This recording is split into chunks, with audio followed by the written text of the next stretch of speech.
First case हम लोग देखें वैक्यूम के लिए कि कैपेसिटेंस का वैल्यू क्या होगा पैरेलल प्लेट कैपेसिटर के लिए। अब हम लोग देखेंगे capacitance of parallel plate capacitor with dielectric slab.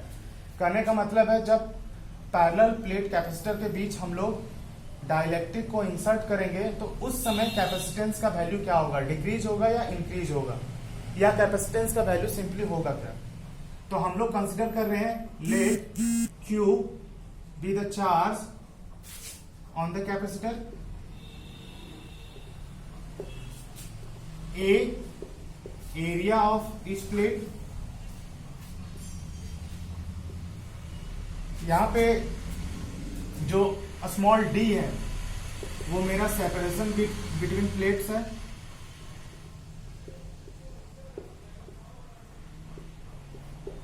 T मेरा क्या है, thickness of the plate, sorry thickness of the dielectric slab,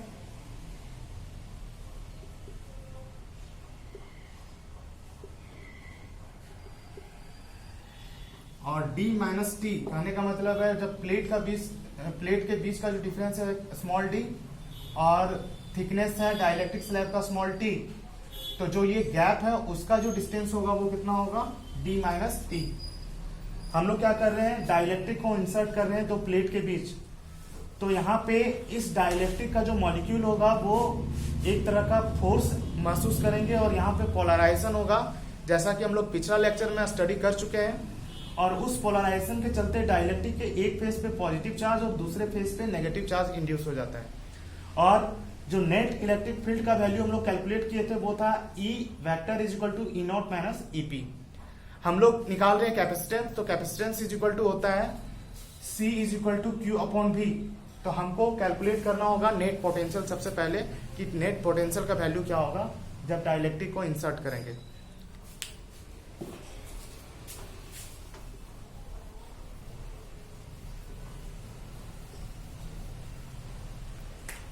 If capital V be the potential difference between the plates, यदि मेरा कैपिटल V पोटेंशियल डिफरेंस होगा plate के बीच का, तो जो नेट पोटेंशियल होगा वो कितना होगा, E not means external electric field into D minus T, ये गैप के लिए। और यदि डाइलेक्ट्रिक स्लैब के लिए देखें तो E इंटू थिकनेस कितना है T। इसको इक्वेशन नंबर 1 कंसिडर करेंगे, जो कि डाइलेक्ट्रिक कांस्टेंट K का जो रिलेशन है external electric field upon reduced electric field. यहां से यदि हम लोग E का वैल्यू निकालें तो आएगा E नॉट अपॉन K, और यदि इस E के जगह इक्वेशन 1 में हम पुट कर दें E नॉट अपॉन K तो इक्वेशन 1 बनेगा। Therefore equation 1 becomes potential V is equal to E not into D minus T plus E not upon K into T। Equation number, या तो हम लोग E नॉट पहले यहां से कॉमन ले लेते हैं,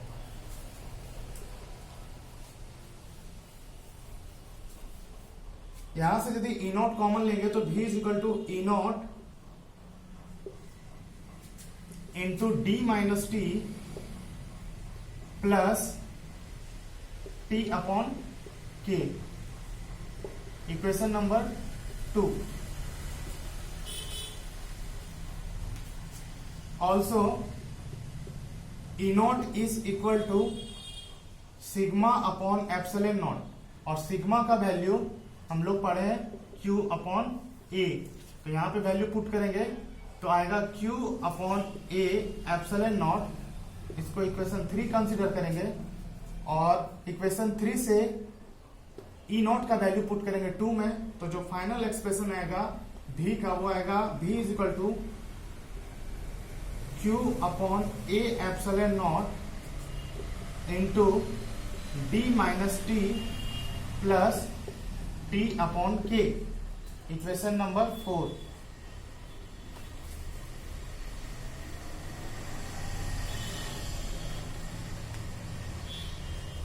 Now capacitance C is equal to Q upon V, तो यहां से V का वैल्यू पुट करेंगे तो आएगा Q upon A epsilon not into D d minus T plus T upon के।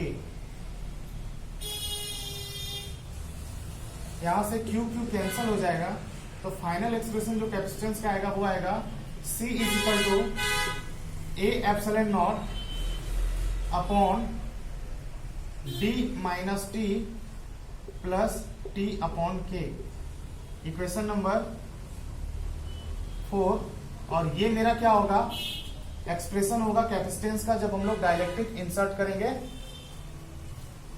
दो प्लेट के बीच या तो कैपेसिटर के बीच में। अब हम लोग क्या करते हैं कि रिलेशन देखते हैं कि वैक्यूम के लिए जो कैपेसिटेंस निकला था C not is equal to A epsilon not upon D. अब यदि दोनों में रिलेशन देखा जाए तो यहां से हम लोग क्या करेंगे, डी को कॉमन ले लेते हैं क्योंकि नीचे टी है, तो ए एप्सिलॉन नॉट अपॉन डी और नीचे जो बचेगा वो आएगा 1 माइनस टी अपॉन डी और इसमें हो जाएगा टी प्लस डी के। और यहां से देखा जाए तो C is equal to A epsilon not D, ये मेरा C नॉट का वैल्यू था। C नॉट मेरा क्या था, वैक्यूम के लिए capacitance. A epsilon not upon D के जगह हम लोग C नॉट पुट कर सकते हैं, अपॉन कितना हो जाएगा 1 minus T upon D plus T upon D के। ये इक्वेशन नंबर 5। यानी जब डाइलेक्ट्रिक को हम लोग इंसर्ट करेंगे कैपेसिटर के बीच तो जो कैपेसिटेंस होगा वो इंक्रीज हो जाएगा, कितना टाइम्स, इतना टाइम्स। अब हम लोग कंडीशन यदि कंसीडर करें, if T is equal to D, कहने का मतलब है ये डाइलेक्ट्रिक का जो थिकनेस है T, उसको यदि हम लोग इंक्रीज कर दें और वो किसके इक्वल हो जाए, D के, मीन्स कहने का मतलब ये फुल्ली ढक दे इस गैप को। कहने का मतलब है ये यदि डाइलेक्ट्रिक को हम लोग इंसर्ट करेंगे यदि कैपेसिटर के बीच तो जो स्पेस है दोनों के बीच वो पूरी तरह से ढक जाए, तो उस समय का जो केस होगा T होगा थिकनेस, वो D के बराबर होगा।